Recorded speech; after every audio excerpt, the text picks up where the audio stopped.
Bimar here. Got the LG front load washer with the dreaded OE error code, meaning that it's not draining water properly.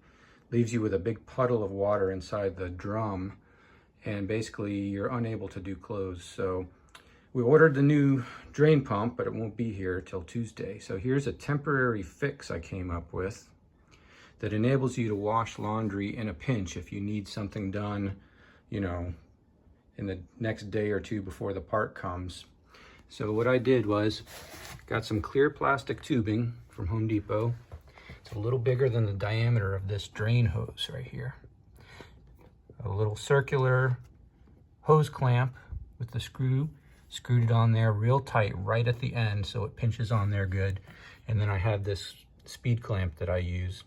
And what you're going to want to do is you want to drain all the water out of the drum first, and then you're going to close it up with the clamp on the end, pinch it tight so it holds the water. And then what I recommend is using the speed wash.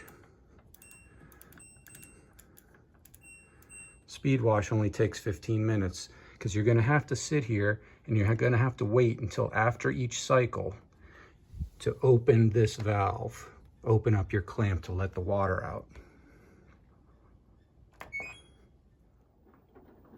So here it is washing. It says 14 minutes left. It's in the wash cycle. Okay, you can see it washing. Got the clamp clamped off. Okay, so what I'm doing is I'm waiting for it to go, for wash to be finished. When it goes from wash to rinse, I'm gonna open up this clamp and it's gonna let the water drain out. Now I have mine routed out the garage door. There was a little gap there anyway. And it's just going to go out there. Make sure your hose is going downhill.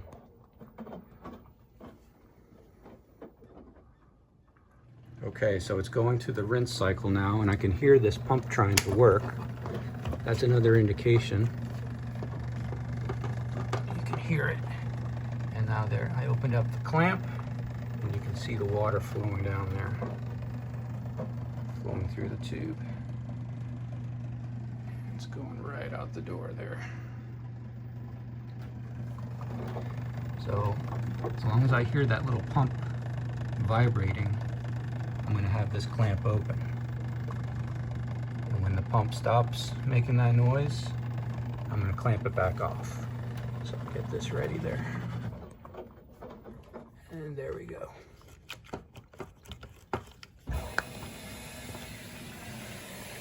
Now it's going to rinse.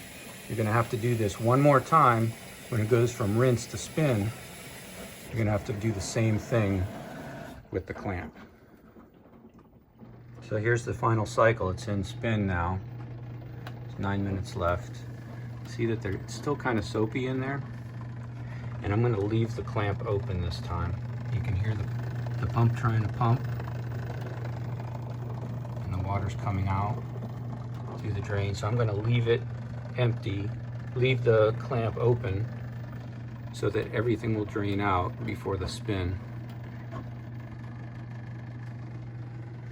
And so that last cycle came out a little bit on the soapy side. You can see the soap in the tube there.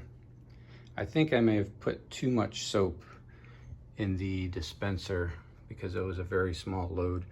But if that does happen, I would recommend just going and doing like an extra, just a rinse and spin cycle to get the extra soap out, which you just do the same thing. You'd monitor here for when it's time to open and close the clamp, and that'll get all the extra soap out.